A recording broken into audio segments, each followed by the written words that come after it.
हमनी के स्वास्थ्य के ध्यान राखल हमनी खातिर सबसे जरूरी होखे के चाही। ऐसे समय पर सिर्फ अपना वजन के जांच कईल काफी नहीं खे। वेट मशीन से सिर्फ आपके वजन बतावल जाला, लेकिन ओकरा से इना पता चलेला कि ओ वजन में से कितना मांसपेशी, हड्डी चाहे चर्बी बा। यही से आपके शरीर में फैट परसेंटेज के जानल बहुत मददगार होखेला।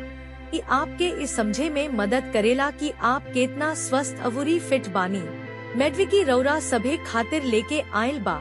Is your body fat percentage in the healthy range? बस नीचे दिहल लिंक पर क्लिक करी आ गणना करी। एकरा से आपके शरीर के बेहतर तरीका से समझे अवुरी आपके स्वास्थ्य अवुरी फिटनेस के बारे में जानकारी पूर्ण फैसला लेवे खाती जरूरी जानकारी मिलेला। अब हमनी के समझल जाव की बॉडी फैट परसेंटेज के बारे में जानल काहे जरूरी बा। अपना बॉडी फैट परसेंटेज के समझला से बहुत फायदा होखेला।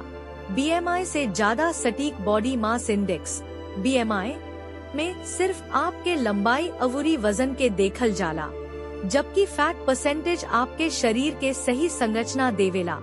फिटनेस के लक्ष्य तय करे में मदद करेला, चाहे आप वजन कम कईल चाहतानी, मांसपेशी बनावल चाहतानी, चाहे अपना स्वास्थ्य में सुधार कईल चाहतानी। शरीर में फैट परसेंटेज के जानला से आपके प्रगति के बेहतर तरीका से ट्रैक करे में मदद मिल सकता। संभावित स्वास्थ्य समस्या के संकेत देला शरीर में चर्बी के अधिकता से दिल के बीमारी, टाइप 2 डायबिटीज, हाई ब्लड प्रेशर, स्लीप एपनिया अवुरी कुछ कैंसर जैसन बीमारी के खतरा बढ़ सकता। फैट परसेंटेज के गणना कईला से आपके जोखिम के समझे में मदद मिल सकता। व्यायाम अवुरी खाना के विकल्प चुने में मदद करेला। जब आप अपना शरीर में फैट के जानकारी लेब त आप अपना वर्कआउट अवुरी आहार के सही तरीका से योजना बना सकतानी अवुरी बेहतर नतीजा पा सकतानी। सिर्फ अपना वजन के नापला से आपके स्वास्थ्य के पूरा तस्वीर ना मिलेला। अपना शरीर में फैट परसेंटेज जानला से आपके बेहतर विचार मिलेला। ऐसे नीचे दिहल लिंक पर क्लिक करी अवुरी अपना शरीर में फैट परसेंटेज के गणना कईल मत भूली।